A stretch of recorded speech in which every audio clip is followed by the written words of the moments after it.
야당 의원님들께 여쭙겠습니다. 지금의 국회의원이 의원님들께서 다짐했던 의정활동의 모습이 맞습니까? 국민께 이렇게 22대 국회를 만들어가고 있다고 떳떳이 말씀하실 수 있으세요?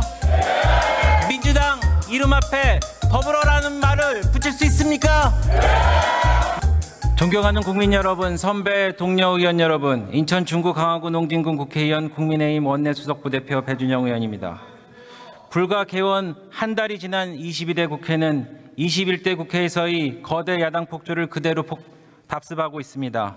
협치는 실종됐고 입법 폭주는 계속되고 있습니다. 합의 없는 원구성으로 22대 국회 첫 단추를 잘못 끼우더니 민주당이 밀어붙이고 있는 법안은 수기의 시간 없이 속전속결로 상임위 법사위를 통과하고 있습니다. 야당 의원님들께 여쭙겠습니다. 지금의 국회의원이 의원님들께서 다짐했던 의정활동의 모습이 맞습니까? 국민께 이렇게 22대 국회를 만들어가고 있다고 떳떳이 말씀하실 수 있으세요? 민주당 이름 앞에 더불어라는 말을 붙일 수 있습니까? 민주당은 21대 국회에 이어서 이번에도 이른바 순직해온 특검법을 강행 처리하겠다고 합니다. 여야 원내 수석간 당초 6월 26일 언론에 공표한 의사일정에도 법안 처리는 없었습니다. 누누이 말씀드리지만 특검법은 사법 시스템에서 올바르게 처리되지 않은 사안에 대해서 실시하지 않는 것이 원칙입니다. 국민의힘 일원으로서 분명히 말씀드립니다. 우리 국민의힘은 최상병의 명예를 살리고 부모님이 더 이상 눈물을 흘리지 않도록 혼신의 노력을 다하고 있습니다. 대통령도 국민 앞에서 만약 수사에 미진한 부분이 있다면 의혹이 제기된다면 내가 먼저 특검을 주장하겠다고 약속드렸습니다. 해병대원 순직 사건에 대한 수사기관의 조사 결과가 발표될 예정이라고 합니다. 조사 결과가 발표되고 여전히 국민적 의혹이 사라지지 않는다면 그때 여야가 머리를 맞대 특검을 논의해도 늦지 않을 것입니다. 국가 수사기관의 조사 결과가 나오지도 않은 상황에서 민주당 추천한 인사들로 가득 채워진 특검이 출범하게 되면 과연 진상규명이 제대로 될 수 있겠습니까? 우리나라 남자들은 다 군대에 갑니다. 어머니들은 군대에 간 아들이 있습니다. 대한민국 청년이 조국의 부름을 받아 군복무를 하다가 너무나 안타까운 사고로 희생됐습니다. 감히 청년의 죽음을 이용하여 정치적인 이득을 꾀고자 한다면 당장 패륜적 행태를 거둬야 할 것입니다. 우원식 국회의장에게 고소합니다.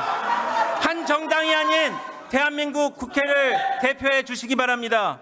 양당이 6월 임시회 의사일정에 합의한 것은 국민께 부끄럽지 않게 일하는 국회를 만들기 위해 국회를 정상화하고 입법부의 전통과 관행을 지켜내기 위해 국민의힘의 대승적 양보와 희생 아래 이루어졌습니다. 근데 오늘 이 안건이 올라와 버렸습니다. 더군다나 오늘 이 법안을 첫 번째 안건으로 상정해서 대정부 질문을 사실상 무산시켰습니다. 저기 국무위원들 계시죠? 뭐 어떻게 할 겁니까? 더군다나 21대, 20대 국회에서는 대정부 질문안에 법안을 상정해서 강행 처리한 전례도 없습니다. 여러분들 왜 헌정사를 새로 쓰십니까? 중립을 지켜야 할 국회의장이 야당이 강행 처리한 법안을 대정부 질문 본회의에 상정한 것은 국회 관례를 국회의장이 스스로 무시한 것입니다. 야당의 편에서 국회를 운영하겠다는 선전포고나 다름없는 것입니다. 의장은 국회가 여야 합의로 운영될 수 있도록 제발 중립을 지켜주십시오. 민주당은 자중해 주세요. 민주당을 위한 국회의장이 아니지 않습니까? 민주당을 위한 국회의장이 아닌 대한민국을 위한 국회의장이 돼 주십시오. 여야가 대화하고 타협하는 국회가 될 수 있도록 의장께서는 중심을 지켜주십시오. 오늘의 특검법 처리가 진정 진상 규명을 위한 것인지 정치적 이득을 위한 것인지 국민께서 보고 판단할 것입니다. 존경하는 선배 동료 여러분, 군 복무 중에 희생에 대한 진상 규명이 제대로 이루어지지 해야 됩니다. 좀 기다려주세요. 오늘 우리 의원님들은 특검법 자체의 법리적인 부당성뿐만 아니라 민주당의 정략적 의도의 부당성에 대해서 국민 여러분께 낱낱이 보고 드릴 겁니다. 잘 들어보세요.